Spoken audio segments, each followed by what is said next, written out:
Grandma went to the shops and bought an apple, a packet of Monster Crunch, Munch, a bottle of sherry, Playboy magazine, and... An Enfield #2 standard issue revolver. Yes, that. You know, he's a boxer now. Yeah, he got into that in prison. Prison? A swing ball, and, Tank of a man. That's your girl, it can mean anything. Oh, God, come on, Granny. lace brassiere. Ooh, saucy.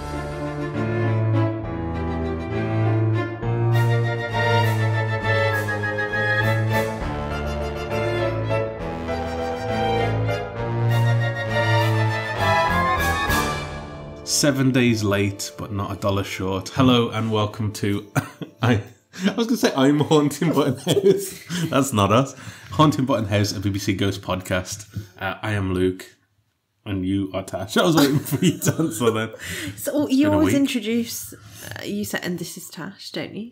I can't remember, to be honest. It's been a week. Talking of. Feeling better. Just a bit of man flu, I think, when it really... More so, I didn't want you to be giving me your germs over a mic. True. And also, I've already done one recording where I was ill, so maybe not do every recording where I'm ill. And people are like, they just sound terrible these days. So, yeah, we had a week off. We have. But we're back now. We are back. And from what you've said, people have been sending in a lot of stuff to us. We've got some feedback from episode 3, series 2, episode 3. So I'm just going to go straight into that, I think. So we can give that some... so... We've got a comment from Caroline. So she said it was another great episode, especially with the captain's backstory. And I think we both agreed that was really interesting to kind of... Even if you didn't like the episode itself, the backstory involved, I think, is very noteworthy. And I think that's something from Series 2 onwards they seem to lean into a bit more, as we find out with this episode as well. So Caroline said it's a fascinating insight into the captain's character when we see him panicking about the possible German invasion. Normally he copes with whatever life or death throws at him by sticking to everything by the book. We often see this in the present day Button House when something is afoot. And here the rug is pulled from under him. He pulls it back quickly though, and his bravery throwing himself on the bomb implies that somewhere along the line he found his way. That's kind of what we kind of mentioned, isn't it? Definitely was it before or after death? You have to wonder, did he find his way? But who knows? So Caroline, who I feel just gives us a lot of history, which is great because this is where we fail. The phrase conniption fit, is that how she said it? Yeah. It came into use in the 19th century to express a sudden outburst of excitement or anger, not specifically in relation to attraction, as Fanny uses it here. It seems to have originated in North America. Okay. That's interesting. Yeah. She said, we're meant to believe that William is Haver's name, but no, it's just the name of the secret operation they're engaged in. The envelope contained the secret information. As you found, Haver's name is eventually revealed towards the end of Series 5 as being something entirely different. So we'll get to that. Slowly but surely. In many weeks we'll get to that. It's one of those things that we did know, but we'd just forgotten. Which is a common theme of this podcast, I think. Yeah, I do kind of feel like I definitely remember stuff, but there's a lot that I don't remember from the first watch. And I guess I was never watching it quite so intently as we are this time round. Definitely. I think when you're having to take notes, it becomes a lot more, you have to... You notice things more. Really take it in. So Caroline said that they really like the theme that the ghosts are in danger of boring each other with the same old clubs and activities after all the years. This is revisited in a later series, and I think it illustrates how much having Alison in their lives has changed them for the better. Yes, definitely. Just introduce them to like the internet for a start, and TV shows. Well, that's the thing. It gives them something to do other than just talk to each other all day, every day. I imagine it was Heather Button, wasn't it, who was in the house, like... before last. Yeah. Like, I don't imagine she was kind of... Well, she couldn't see them, I suppose. So, that's the thing, yeah. But she probably didn't put on the telly and stuff and they could watch over her shoulder, but... Exactly. I think up until that point, it's just people that they watched they couldn't even like tell them to do things or stop. It was just it'd be like constantly watching the TV, I suppose. Yeah. And Caroline also said that the term esque or esquire after a man's name in the UK historically denotes a fairly low rank of nobility. In medieval times, it was referred to the bearer of a knight's shield. Caroline said that she had a relative who always preferred to be referred to as a squire rather than Mr. He was a farmer who owned land, so it may be possible that he inherited the right to this title, but she's not sure. And she said...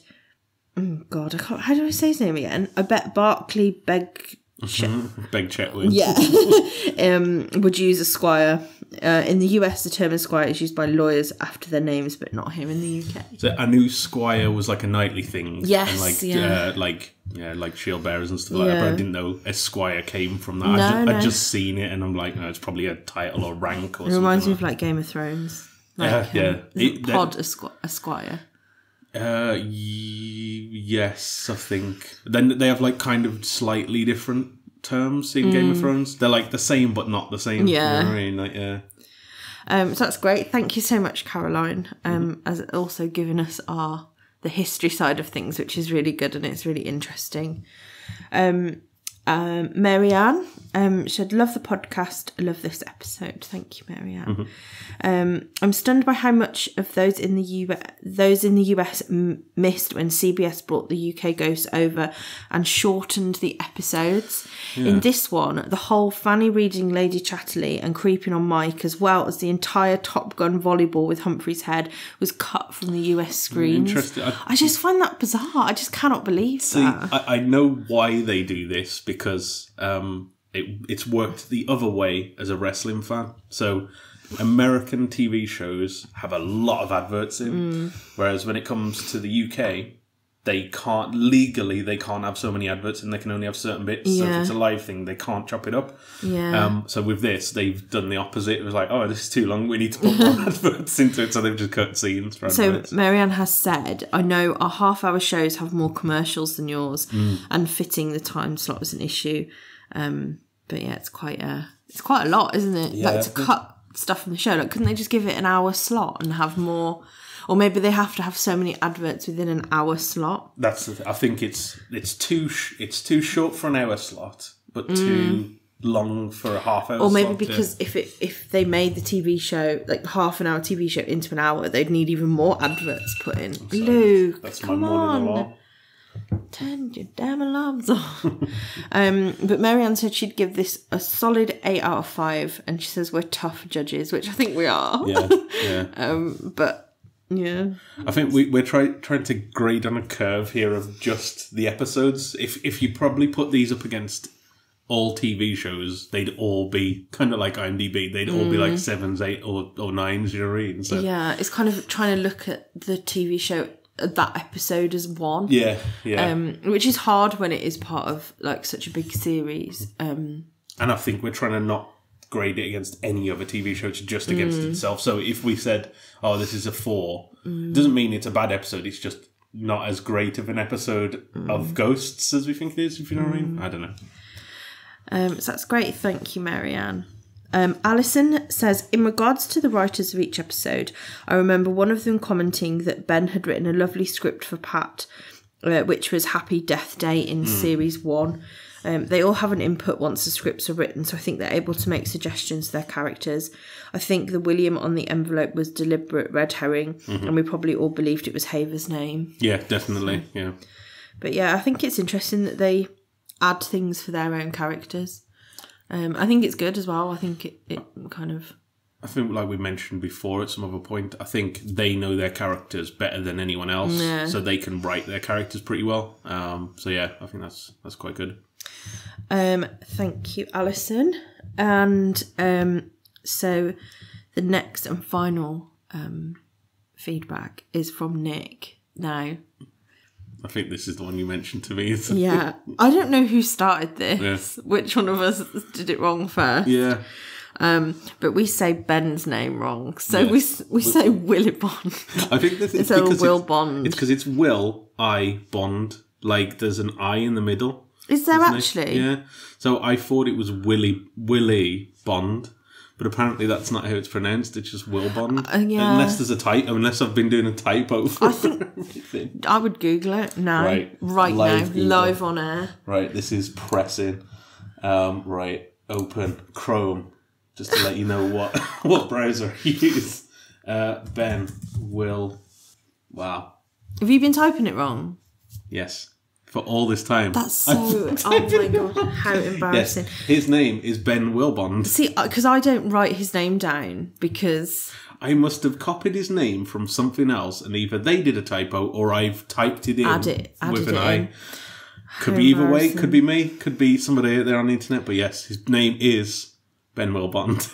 We will use that. Thanks, Nick, for letting us know. And we just have to hope that the real Ben Willbond never listens to this. And he's like, why do they keep calling? I can categorically say he's not going to listen Probably to not. this. He's got bigger fish to fry, isn't he? I think, we just need to make sure we do it correctly from now on. Well, noted, and we will. I do. I love being corrected. I genuinely do. Like, I know a lot of people don't. Tell from experience, no, you do not. Okay, in this context, I love it because it actually... I genuinely do like it when people tell us we've got stuff wrong because it kind of reminds us that people are listening. Yeah, well, yeah, it's true. They're actually intently listening. Yes. Sorry, there's a massive bumblebee outside the window and it frightened me. Spring has sprung. I do really like it. So please, if we ever say something wrong or get mixed up with something, I absolutely want to know. Yeah. And I hate doing stuff wrong as well. So yes, I'd want to correct it or apologise. So that's great. I don't think I've missed any feedback from anywhere. So let's get on with the episode.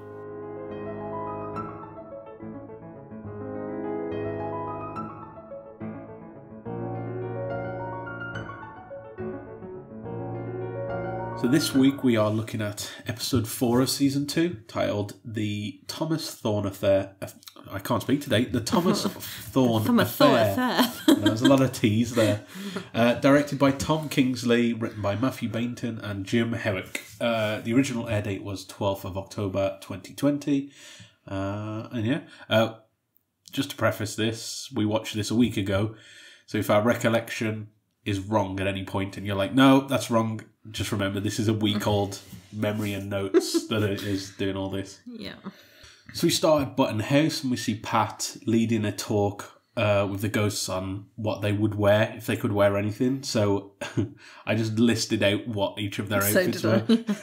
So Pat wanted to be in his tracky Bs, his tracky Ts and his white high-techs, which would have been a sight to see. Absolutely. I'd miss seeing his knees though. That is true, yeah. Yeah, that must be annoying, like always having your knees on show. Well, how do you think Julian feels? Well, yeah, true. Well, yeah, as it comes up. Robin wants a spacesuit. Julian says any trousers because, you don't realise you miss them until you can't ever wear them again.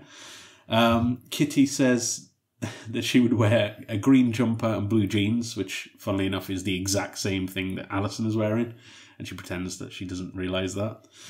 The captain says it's all fine. He'd just continue wearing what he's currently wearing. Thomas, who nonchalantly says that he'd be wearing double denims and aviators and just sort of shrugs at that. And Mary, who I feel like this is the first insight into how surreal Mary gets, especially later on in the episode.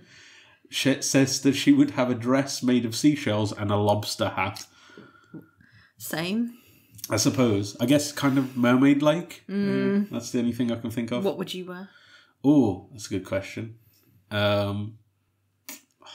If you could wear anything, I don't know actually. This is for like eternity, though. Eternity, isn't it? what would you wear forever? It would probably be like jogging bottoms, and a t-shirt. Yeah, that's just comfy. That's literally what I'm wearing now. But this is comfy wear. I wouldn't want to wear a suit all the time. That would be annoying, I think.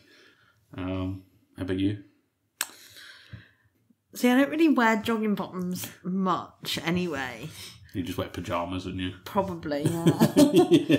Or like if it had to be something where I had to go outside in, probably just like a comfortable dress. Yeah.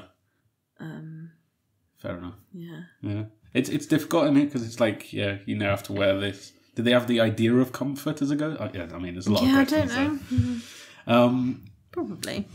We see that after this talk, Julian is also given a talk later on the art of spin, which comes into play, I think, throughout this episode.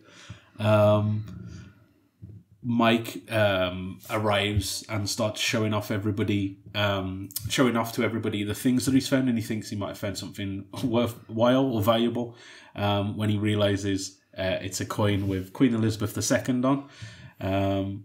He doesn't realise that it's the current queen, because he says, which one's that? But yeah, I mean, you can tell this is in the past. R.I.P. Lizzie too. Lizzie too. He also shows off something that he found, and it's an old musket ball.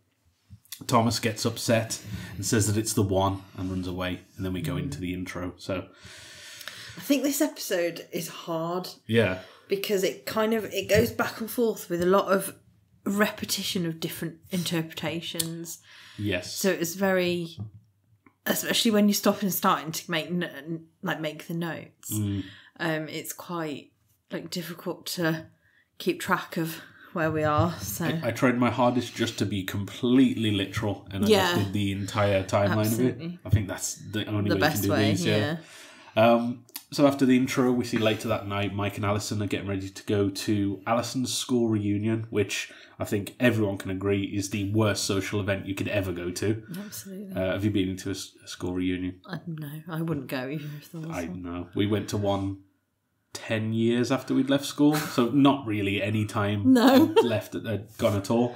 And it just wasn't very good. People were awkward, didn't want to talk to one another, and the one person that did want to talk to everybody kept advertising his own business. I think you keep in touch with the people that you want to keep in touch with. Pretty much, and everyone else, they've left your life for a reason. So. Yeah, exactly. So, yeah. Top tip. Don't bother going. You're not missing out.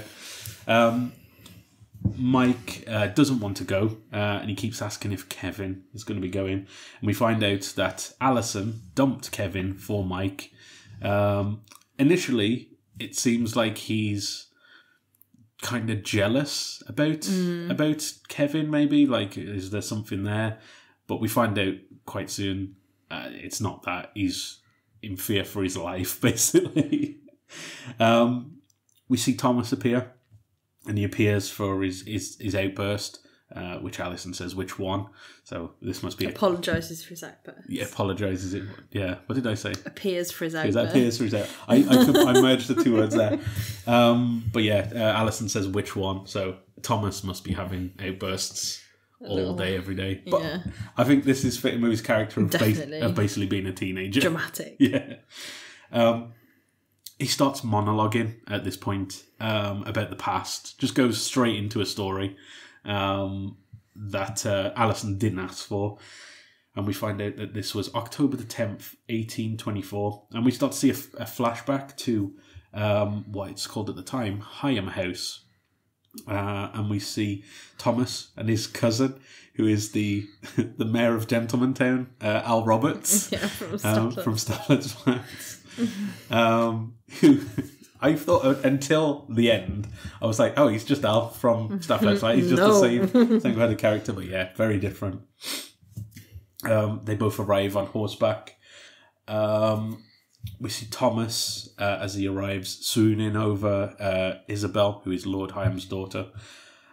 Francis, who is Thomas's cousin, suggests that Thomas write a letter to Isabel about his feelings and how he feels for her, and he'll deliver the letter to her. Back in the present, we see Alison interrupt this story. As you can tell, she's not really paying attention. She's kind of is and kind of isn't, but she's trying to find something in her dresser to carry on getting ready. We cut to Julian and Pat discussing the name change of Marathon to Snickers. Yeah. So American listeners, you may not know that Snickers in the UK used to be called Marathon, and when it changed in the 90s, that was controversial to say the I least. just don't know why they changed the name. I don't know. I think it's probably because it's the same thing, but it's kind of like Walkers and Lasers thing as well, isn't it? They're the same thing, just with a different name, just because So is a marathon a thing in America? It's a Snickers. No, it's just Snickers. But over here, they already had it, but it was called Marathon.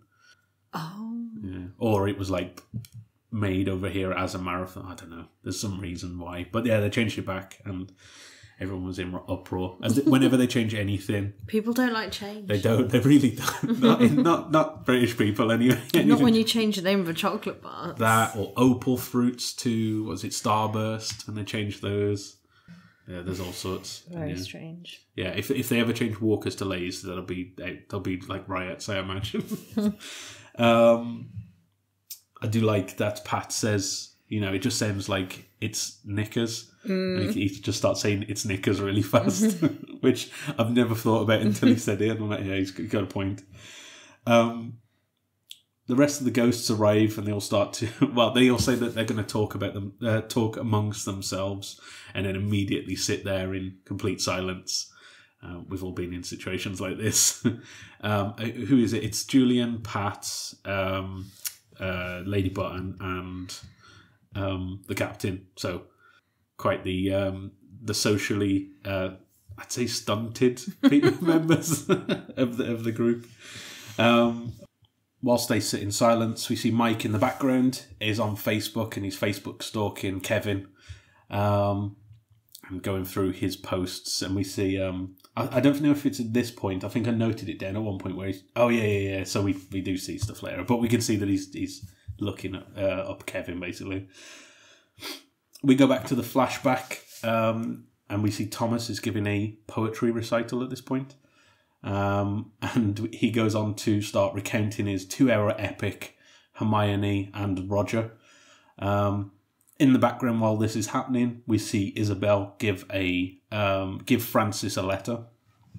And I think this is the first indication that this might not be the whole truth, because as he walks away from giving this poetry recital, he gets a standing ovation, and we see people comment that he's a genius. Now, we've seen him do these poetry recitals to other people, and he gets nothing but bored responses. So it seems strange that he would get such a rapturous applause. So yeah, something is off here. We then see that Isabel is also doing a recital as well. She's playing something on the harpsichord as Thomas reads this letter from Isabel. In it, she goes on to say that she's not in love with him, and he misinterpreted her words, which Alison says, you do have a tendency to do this, which Thomas then misinterprets what she's saying to her, and he says, I think I know what you're just saying. He's like, no, you don't. Meanwhile, we'll see Mike now has found Kevin on Facebook, and he finds that Kevin is a boxer. And it also indicates that Kevin might have some resentment for how his and Alison's relationship has ended. He starts saying, I would kill for this girl. It's old comments on Facebook pictures, and he was saying, I would kill for this girl and stuff like that. I love the pictures because they're clearly pictures of Charlotte Ritchie from when she was at school. Yeah. So it just looks like her from a Fresh Meat character. Yes, yeah. So yeah, I like as soon as he sees one of the pictures where it's I think, I don't know if he's got a gun at this point or if it's him just as a boxer or something like that, and he just goes, nah, bro. Which I think is everyone's reaction when they realise that might be wait for them at this party. We go back and see the punctual ghosts, as I've named them, so they continue to wait for the others in this awkward silence. Pat suggests that they play a game and they all groan. You mentioned what the game is called, and we cut back to them later as they're doing this. But what was the game called again? Grandma went to the shops and bought. Yes, yeah. Which we'll get into that later. Back in the flashback, we see Thomas is upset about this letter that he's had from Isabel, and he suspects that her father might have been meddling in their sort of affair. I don't know. Yeah. Thomas wants to speak to her directly, but he overhears sort of an army-looking guy, military kind of guy, and he insults Isabel. I can't remember exactly what he says, but he says that she's crap at playing harpsichord, I think, or she's an idiot or something. Yeah, I didn't write down what he said about it. Yeah, but in some way he insults her, and then we get Thomas going into his typical "damn your eyes" spiel. He quite heroically challenges this man to a duel, and the man accepts. He was a bit shocked about when he bit shocked, but even in this version, he's still like, okay, we're gonna do this. You know what I mean? Like, and his challenge itself is quite, heroic. Which we might see another version of this in a second. So we go back to see them having a duel. They count their paces, and as he's counting his paces, he's unexpectedly shot in the back. Just stepping back, isn't it mad that this is how they used to settle disputes back in the day? Just like, we'll shoot at each other, and I didn't really understand. So did they agree? I did have a look at how it. How they do it. Yeah. So do they just take 20 paces and then shoot? I think it's meant to be 10 paces in it, which comes into it. But he said that he didn't. That wasn't 20. But that's because of stuff later in the episode that we find out. Oh yeah. Yeah. Yes. Yeah. So but in a duel, you're meant to walk 10 paces away from each other, turn around, and then shoot at one another. And one of you or both of you is shot dead, or none of you, I suppose, if you're bad aims. I guess I don't know what happens if you both miss.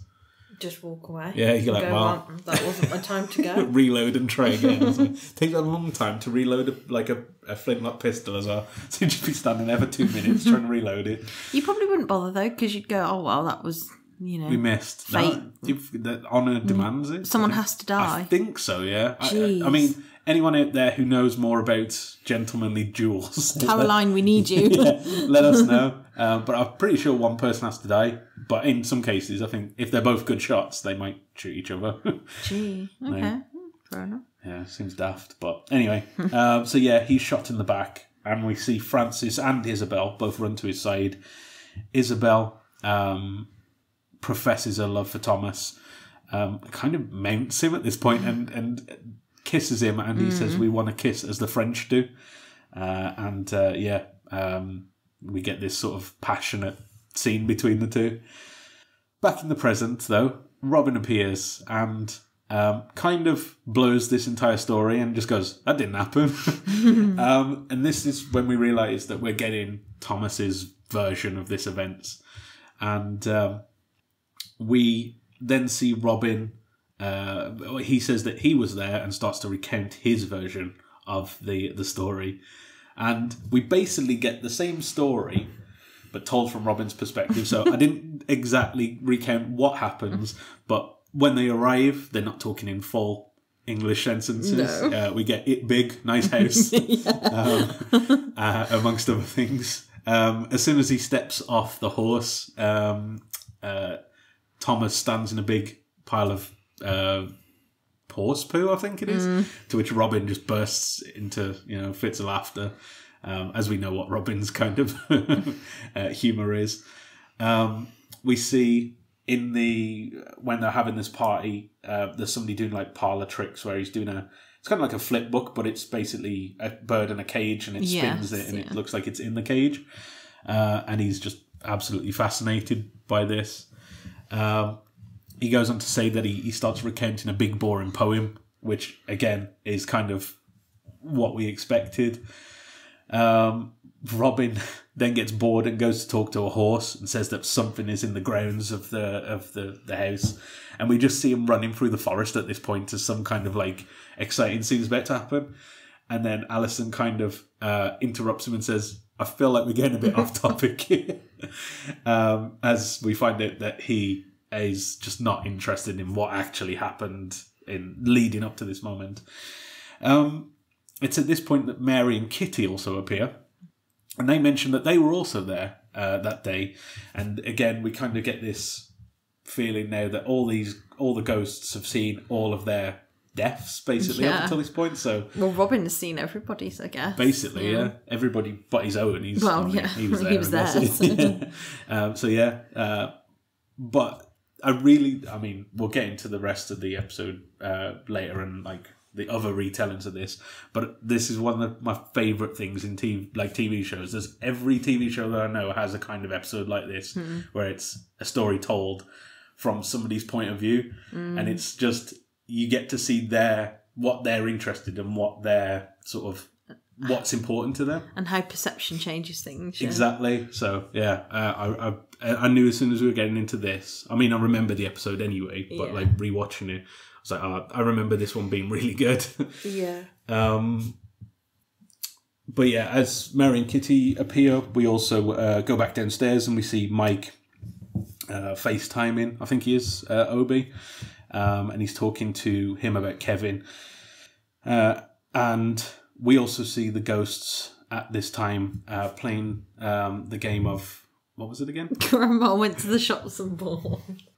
So while they're playing this game, we see Mike talking to Obi. We find out that Kevin has been to prison, and this is where Mike is starting to get very worried now at this point about what lies in wait for him when he goes to this party. We cut back. Alison's still trying to just get ready. Yeah, she's kind of suckered into this I guess, story now, though, isn't she? Now she knows that other people have been there. She kind of wants to know what the actual story is. So we hear Mary's version of the story, and she, again, very similar kind of retelling, except as we get into the party, she says that the dandies and wenches floated about. And in her version, literally, as they're all flying in the air, including Humphrey, with no head, is flying there. She mentions that wine was coming out of their ears, as wine is literally pouring from their ears. And she said they all laughed and danced, and we just got to them dancing on the dance floor, literally bursting out laughing. And at this point, Mary says that she turned to Annie and said something, and Alison looks confused and asks, "Who's Annie?" When Thomas came in, Lady Isabel, that look at him, said I to Annie. Is he the man of which she spoke? Whoa, wait. Annie? Who's Annie? Did we never tell you? Oh, yeah. Annie ghosted here for 100 years or more. True friend to me. See. Till she got sucked off. I'm sorry. Like, moved on. Oh, yeah, there's many that's been sucked off in this house. Moved on. I used to dream of the day that I would be sucked off. Moved on. But I've long since given up hope of ever being sucked off. Moving on. So while they're talking about Annie, Mary mentions that they were good friends, and then says a line that I think a lot of people have sort of latched onto in Ghosts, that she got sucked off, which Alison is taken aback by. And Alison even suggests, as she keeps saying this, that maybe we just use moved on instead. Yeah. But yeah, Mary seems oblivious to what that might mean. Yes. Mary then goes on to say, or continues to tell this story, and she says that Thomas's poem actually bored all the guests, and we see them all sort of just looking around and looking bemused and not interested at all, really, which is kind of what we'd come to expect with Thomas's poems. Humphrey, who we realise has been on the floor this entire time, then pipes up and says that he was there too, of course. We realise that he doesn't have much of an insight, apart from that he remembers everybody's shoes from the... and he says they all had nice shoes. But as silly as that comment sounds, like, that does come back into play later on. Kitty then gives her version of the events, which Thomas seems really reluctant to hear. Basically, he doesn't. He kind of says, "Oh, we don't need to hear that version," or, you know, we don't need to worry about that. So you can kind of tell that it's something he doesn't want to relive. He kind of wanted this idyllic retelling of the story. Alison says to Mike that she's just running a bit late, and Mike says, "Oh, it's fine, take your time," as we see him looking at a picture of Kevin wielding a light machine gun. So, not looking good for old Mike at this point. We see We see Kitty in her version of events, and she's really excited by the party and all the people arriving, just as Kitty typically is. She goes into the food that's all on display and starts describing that, and this is where all of the ghosts now have arrived, as Pat sort of says, "Oh yeah, what food was it?" So it starts asking about the spread. The captain is also annoyed at this point that they've all forgotten their meeting time for this talk, and they're all sat around just doing this story instead. Kitty continues to explain what the food is, and Pat asks, as we're used to, if the buffet had cheese and pineapple. And Kitty sort of scoffs at this and says they were wealthy, but they weren't royalty, which is funny because she has a pineapple in a later episode. Yeah.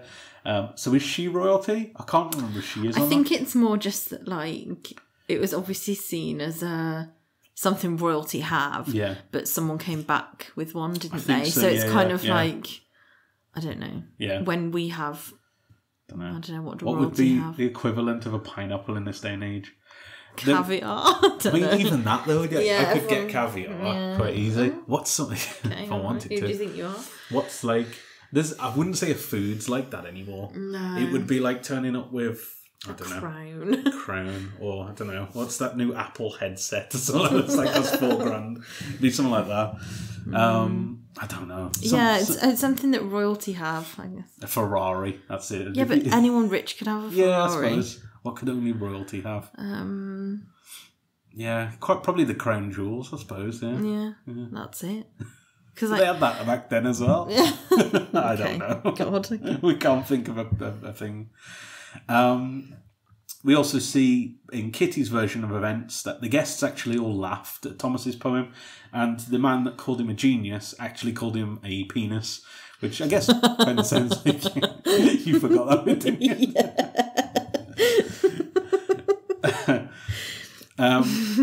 We also find out that the man who Thomas actually thought was insulting Isabel was actually insulting Mary Shelley of Frankenstein fame. He says that she's a bore or something like that. To which Thomas takes umbrage with, which the military man is kind of surprised at why he's so defensive about this, as she's not there. You know what I mean? Yeah. But he says he loves this woman.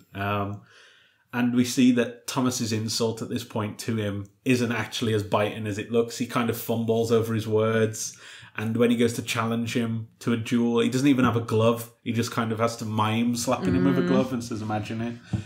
And then when he accepts the duel, he's really surprised that he actually wants to do this. So again, I think he's kind of stumbled into this accidentally. When they go outside to duel, Isabel's completely clueless as to why he's dueling. Somebody says to him, I think they're fighting about Mary Shelley or something like that. So in this situation, Isabel's honour's not being challenged. She doesn't even realise why. Yeah. Has Thomas realised that he misheard yet? Or is that coming up?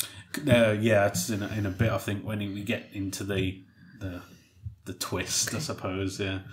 But yeah, so they redo the duel, and as they're taking the 10 paces, Thomas jumps out of the way of the bullet, dodges it, pulls out another flintlock pistol, a grenade, and they have this gunfight between the trees, and then we realise this is the captain embellishing what might have happened, as he wasn't there. He wasn't there. But he said that's what he wants to have happened.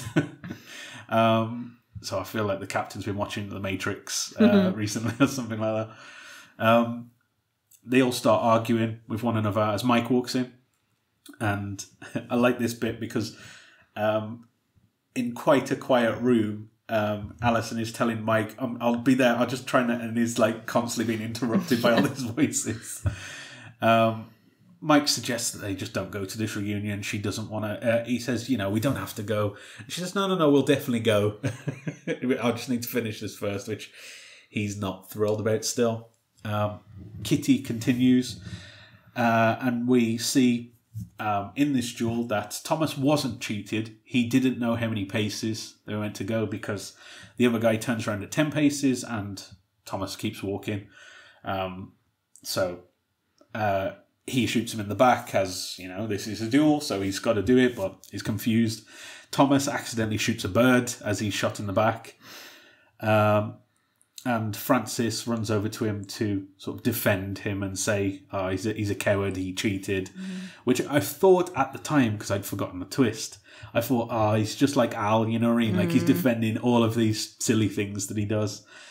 Thomas says that he wants to say goodbye to Isabel.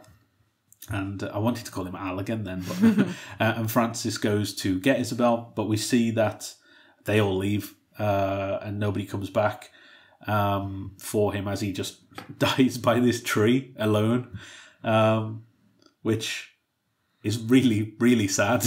like when you think about it, it's like that must be a horrible thing. Yeah. I think somebody said on the Ghosts Reddit, actually, like the worst ways to die, where he got shot, it wouldn't kill him quickly. He'd just be slowly there bleeding out, which we're also thinking that somebody's going to come back to talk to you. It's like, man, this is horrific. I think this is probably also what kept him there as a ghost, is this unrequited, we come back to the present and we see Julian is crying. So this story must be incredibly heartfelt if Julian's upset. We see Thomas is really upset as he... Oh, sorry. No, I was going to say, I noted at 20:05 in the episode, there's no gun wound in the back of Thomas. Oh, really? I could be wrong. Someone will tell me. TV bloopers. We should get onto them. There's no... I couldn't see one. I could be completely wrong, but I just thought I'd note that. That couldn't see... a bullet wound in the back of him, but there is in the front when he turns around, so it must have gone all the way through. Yeah, I mean, he would have. It should have had wounds on the back, I suppose. Gone through. Not that I could see, but and I did pause it and have a proper look. Yeah. But... Well, there you go. Get on to BBC. I don't think they can correct it. No. We see Thomas. I should have a look. We see Thomas is upset and he realises he's been a bit of a fool. This is where we start finding it. The twist, as Humphrey asks, is his cousin the one with the boots with bronze buckles on? And with this sort of innocuous detail, we find out that Humphrey had seen the whole sort of plot that's been set up, where his cousin had in fact stitched him up, had said to Isabel that he didn't love her, and in fact faked this letter back to Thomas that she'd written. So he'd written it. This is why he doesn't want to talk. Why he doesn't want to talk to her as well later on, because like he goes over and says I'll talk to her, and he kind of dissuades him from doing that. He also sets up the duel because we see that he had told Thomas that this man had been insulting Isabel, and he hadn't. And he also gives him the wrong information about the number of paces. He tells him it's 20 paces when it should be 10. So yeah, sneaky. What an arse. Shit stirrer. And we find out as well that at this point, that this man is in fact called Francis Button. So this is where the lineage of the Buttons and the Button household comes from, because he's, taken this house from what would have been Thomas, I suppose. Thomas checks the letter and he says, her handwriting's not correct, actually. And it's taken him this long to realise. And also somebody mentions that she also misspelt her own name. So, probably that would be a telling sign. Mad. This also sparks the revelation between Alison and Thomas that they're actually related at this point. And Thomas seems a bit unconcerned by this. He's that doesn't matter. And Robin, Pat mentions that, we're probably all related if you go back far enough. And Robin sort of jokes and says, yeah, you'll all be related to me and my sisters. And when they all look in horror, he's like, it's a joke. They all start laughing. And Robin, we then see him pull a face as like, no, he did. Did you find out if he's got a bullet? Yeah. No, we need to do after. Okay, that's a post show. At this, though, they all decide that, that's the story told. It's now time to listen to Julian's speech. And they ask him what it's on again, and he says it's on spin. I like that the captain at this point makes a joke about cricket. I don't know if it's at this point or later on. It says if it's a leg spin or off spin, whatever. But he goes on to say that spin is telling a story from a particular perspective to promote a bias. As we realise that's what this entire episode has been all about. Mm-hmm. And Fanny sort of implies we don't really need to hear any more on that, basically. Thomas is upset about this revelation that he's been duped by his cousin who he trusted. And we go back downstairs and Mike just says flat out, I don't want to go to this party. I think Kevin is going to kill me, basically. And Alison basically tells him that she'd also lied and told this story from a better perspective. She actually got dumped by Kevin, not the other way around. At this point, Mike realises, wait, so I'm a rebound, which he's not happy about. But Alison reassures him and says that she's glad that she got dumped because she would have never have met Mike. So we get this happy moment between the two. And Alison says, again, hammering home this sort of message about people not telling the whole truth to make themselves a bit better. She says, I don't know why you're worried anyway. You're a black belt in Taekwondo. And he says, yep. And then in the final scene, we see Thomas taking out this letter that he'd written. I can't remember if that he'd written or this was Isabel's. But he takes it out, puts it down on the side symbolically to sort of say he's done with this now. But then it pops back into his pocket, he puts it down again, pops back into his pocket, and we end the episode with him shouting, what do you think of the episode? Yeah, I really... Yeah. See, look, no gunshot wound. Is that after he'd just been shot? Yeah, you're right, yeah. Oh. Go on. Right there, let's zoom in. Correct me. No, I'm not. He did like being corrected. Do you know what? I can't see it either, yeah. I mean... Come on, team. Have a look. It wouldn't be prominent enough where it'd immediately start bleeding, I suppose, but you'd see a hole. Yeah, you would see a hole. Because there's a hole at the front. If I wonder if it's like a split-second one where they added it in but forgot to put it in that one frame or something like that. Yeah, that's the front. Yeah. Well... You've not doing any more now. No, I've had enough. Finished. I really enjoyed this episode. I think it kind of brings to light something that I try to a rule I live by. Go on, yeah. Where if everybody has their own interpretation of a story and the truth lies somewhere in the middle. Yeah. And I think that's really sort of well, this is pretty much what the episode's about, isn't it? Is pretty that much, everybody has a different interpretation of everything, and I find that really interesting. But as an episode, I think it's really strong. It's nice to hear more about Thomas and sort of how he came to have his death day, and yeah, it's good. Do you want my rating? Oh yeah, you do rating now, yeah. Okay. I never think about it in advance. Just go off a feeling. Well, I think I get a good I get a good synopsis of it when we've spoken about it, and I'm like, I've had time to sort of digest it, I suppose.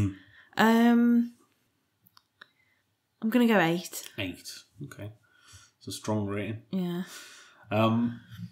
This is my favourite episode so far, hands down. I really like, as I said, any episode in TV where it's a story where it plays with people's expectations and they get to tell it from different people's perspective. So we get the heroic version from Thomas and the really surreal version from Mary. I really like the story as well of this betrayal that we never knew about until now, and also that it has this tie back to the history of the house and everything. A real tie back to the changes the name of the house. Well, yeah, definitely. I was going to say pretty much, but exactly. I also like that we get the parallels between this and Mike's worries in the present as well, about this I want to say lie, but it's not as strong as that. It's kind of like it's a bit of a strange thing. I guess they needed something for Mike to be doing because he couldn't be involved in the conversation that they were having with Thomas. But it seems an odd. I did feel it was a little out of character for Mike to be jealous. I think I thought it was jealousy at first, but I think it's just genuine fear. Of that guy. I think he's fearful. Yeah.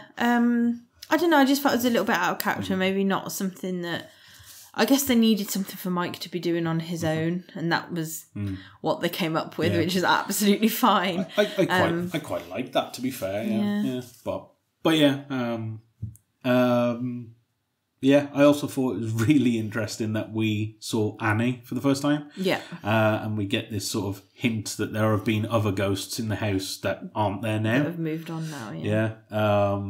And that sets up storylines for later as well, as people who've watched the rest of the show know where that leads to. But really, really strong episode. Do you want to hear my rating?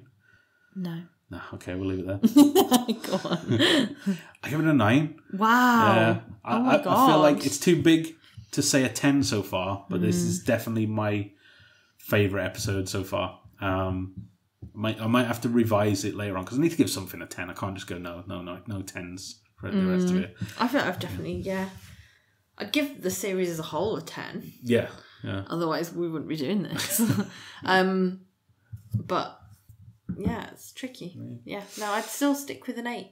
I think it's getting good. Like, not that series 1 wasn't good. Yeah. It absolutely was, and it was a great setup to it, but I think it really comes into its own from series 2. Definitely. And only gets better. And also I can't remember everything that happens. I wouldn't want to give something a 9 or a 10 and then backtrack, I suppose. We really should be keeping track of what we've given everything so far. I've been keeping mine, but I don't write it down. I wing it. Just go again. Everything. Go with a feeling. The audience score from IMDb kind of falls in between what we've both thought. It gives it an 8.6 from 785 votes, so pretty much somewhere in the middle of those two. So fairly liked, I'd say.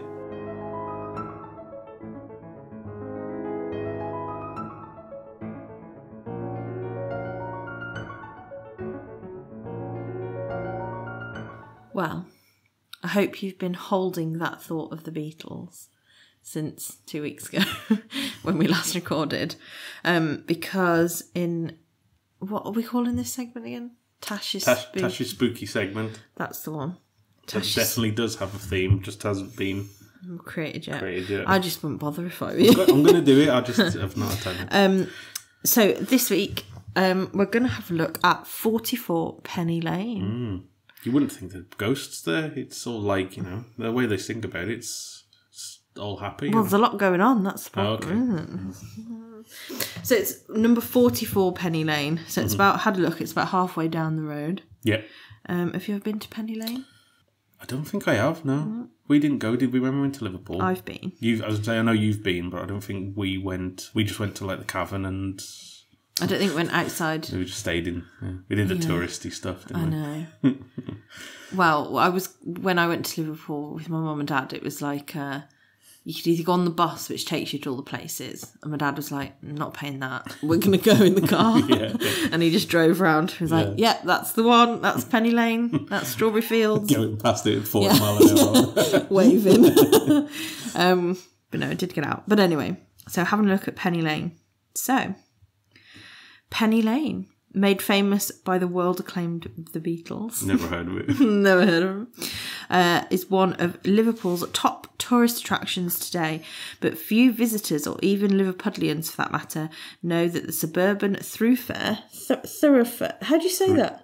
Thoroughfare, yeah. whatever. Oh, God, yeah, this is a Willbond situation. Has been haunted by a poltergeist for over a century. The earliest reports of this invisible nuisance... Sorry, I wrote this like weeks ago, so it's really difficult. And I'm terrible at the best of times. So, right, let's reset. The earliest reports of this invisible nuisance date back to 1890s, when numerous people saw a globe of white light surrounded by a blue aura hovering over a cottage on Greenbank Road. The eerie luminous sphere drifted towards Penny Lane and vanished behind the trees. A local Unitarian reverend was informed, but considered it to be a meteorological phenomenon. It's a lot of words. As the week wore on, a number of bizarre things took place on the lane. An open carriage heading for Elm Hall shuddered, and much as the horses tried, they could not pull the landau up Penny Lane for a full half an hour. The wheels of the carriage seemed locked, and the general consensus among the locals was that witchery was responsible. Whenever the beer tasted sour in the Wavertree, or if the summer took its time arriving, the witch of Penny Lane was blamed. Yeah, the witches tend to get blamed for milk going sour a lot. Poor and witches. Yeah, and then poor people like Mary get blamed. By the 1930s, number 44 Penny Lane became the epicentre of well-witnessed poltergeist activity, with loud thumps and shaking floorboards driving a family out of their home. The ghost went into hibernation for a while, but was heard after number 44 had been damaged by bombing in World War II. In 1955, a Mrs. Hale was returning from Timothy White's chemist at 41 Penny Lane when she saw a girl of about 13 at the upstairs window of number 44 across the road combing her long blonde hair. Seconds later, the girl vanished. Now I'm going to pause here. I'm like open to ghost stories and the idea of ghosts. But how specific is that? Mrs. Hale was returning specifically from the chemist. Like, yeah. This is where I find holes in these kind of stories, because I'm like, why was it recorded that she was... I don't know, like, if that's like just people adding things in to the story. And that kind of comes back up later on, so... At this time, the haunted house was the premises of of William G. Penny, greengrocer, and as far as he or anyone else knew, there was no blonde girl living at the address. Days later, at Bob Tunner's butcher shop, local resident Mrs. Edith McKay was buying corned beef with her sister-in-law. When her sister-in-law rushed in and said a crowd of people were outside Crow's Baker shop. So how specific do we know she was buying corned beef? Well, maybe they asked her, and she's one of these type of people who go through all of the details before. Do you know? Maybe, and they wrote that down. It was a Wednesday. No, it was a Tuesday. What day was it again? And you're like, just get on with the story. Maybe. I just think it's very specific that she was, and it was her sister-in-law. It wasn't just some random woman that ran in. And okay, again, I'm open to the idea of ghosts. Or open to the idea of that sort of thing.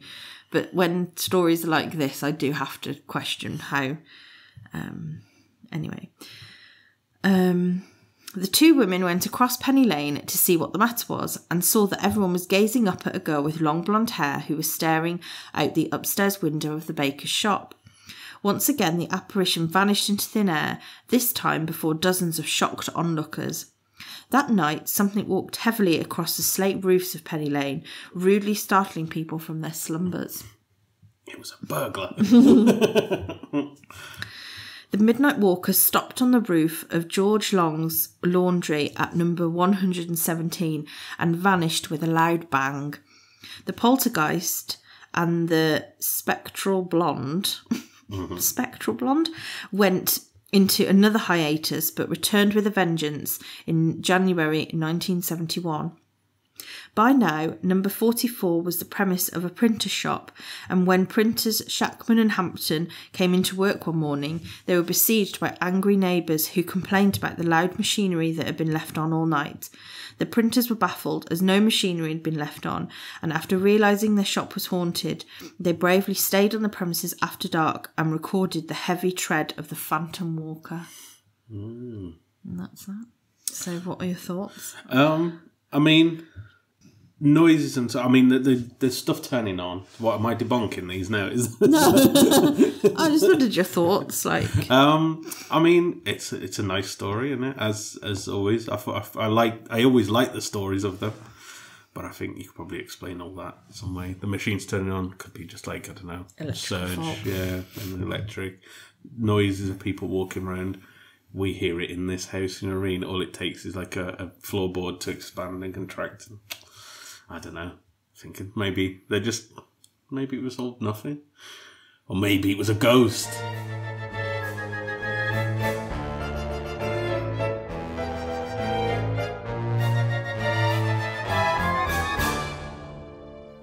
Grandma went to the shops and bought a banana.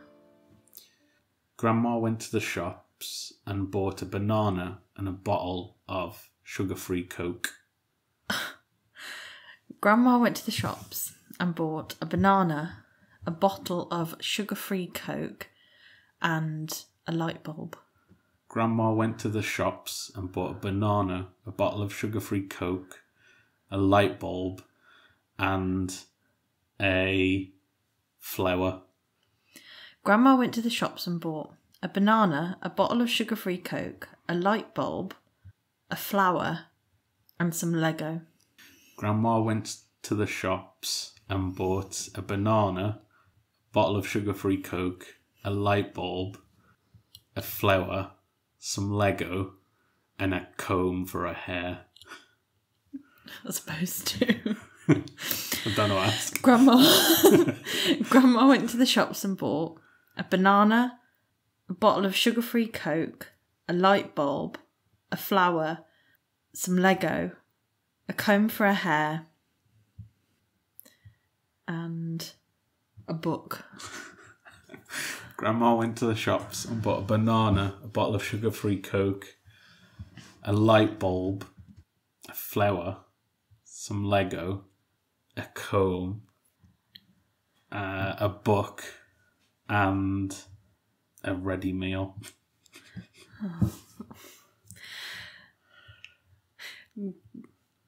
Grandma went to the shops and bought a banana, a bottle of sugar-free Coke, a light bulb, a flower, some Lego, a comb,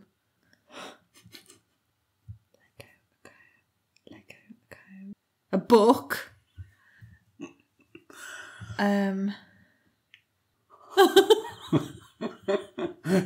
There's a long pause there. Do you have a timer on it? I can't remember what she's just bought. Something bizarre, though. You said something weird. A ready meal. Have I missed something? Mr. Comb? I said a comb. Did you say comb? Well, it is being recorded, so... Yeah, I can't I'm remember. sure I said... Grandma went to the shops and bought a banana, a light bulb. No, a banana, a bottle of pop, bottle of sugar-free Coke. You could say pop. A light bulb, a comb for her hair, Lego. Now everything... I can't even remember what my name is. Who are we again? Oh, well. You threw me off. That's your fault. Yeah, that is true. Sorry. That's the meta game. You have to just... Did you say comb? Did I? Oh, well. We got quite a bit... We didn't do very well at all, did we?